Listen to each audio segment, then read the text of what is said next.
So this is the RTX 3080. A lot of people are super excited about this card, including myself. I personally think this is NVIDIA's nicest designed card cosmetically. Like, look at this. It looks so clean.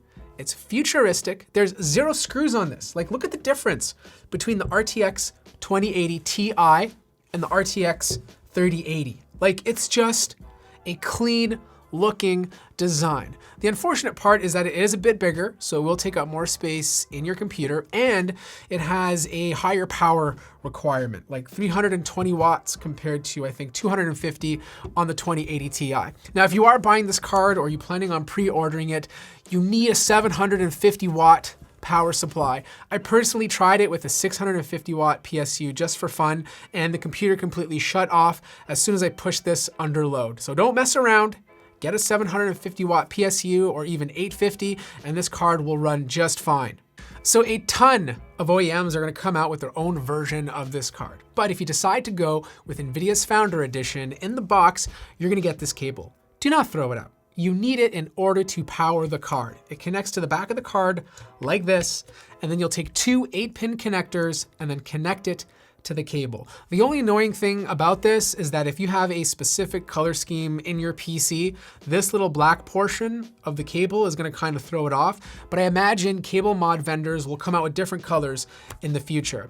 Performance is interesting because NVIDIA was saying that the new RTX 3080 is supposed to be as fast as up to 2 RTX 2080s. And they're not wrong. It's just not really fast RTX 2080s, more like 2 slow RTX 2080s. And if you compare this to the RTX 2080 Ti, you get about a 10 to 15% performance upgrade. If you're comparing this to the Super, 2080 Super specifically, you're getting about a 20% performance upgrade. And something like the 2080 Super Max Q, you're looking at a 35% performance improvement. Now, if you're a content creator, which is something that I'm pretty passionate about, and you're working with Adobe, it's not much of an upgrade. Like, I'm just not seeing a performance improvement going from a 2080 Ti to a 3080. Photoshop, for example, is still so CPU focused that it's really not utilizing the GPU that much to make it a good purchase decision. Same with Adobe Premiere Pro. GPU matters, but it's still so CPU dependent, making the 3080 not a big upgrade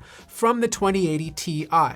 After Effects, on the other hand, does benefit from the 3080, and not because of its faster CUDA cores or faster performance, but because it has 2 gigabytes extra of VRAM, faster VRAM, and After Effects loves that. Again, this is not an NVIDIA problem, this is more Adobe being awfully terrible at optimizing their software. And I really hope one day they learn how to incorporate the GPU a lot better.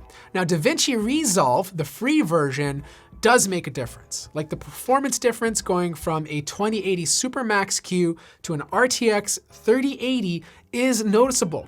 And if you are using the paid version of this, take the results you're seeing on the screen and add 20% more performance. Now, gaming is where this card showed its true colors. Not so much 1080p gaming, I feel like that's still very CPU bound, so I only saw like a 15 FPS performance increase in most of the games I tested. Except for Wolfenstein, I saw a huge increase just because I purposely left DLSS and RTX on, and this card like really performed well in Wolfenstein.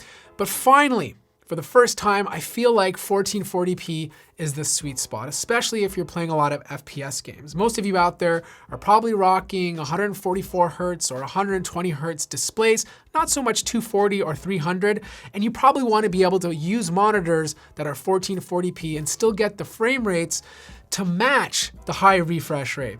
4K gaming was also done really well. Like, the RTX 2080 Ti was like tinkering on 60 frames per second.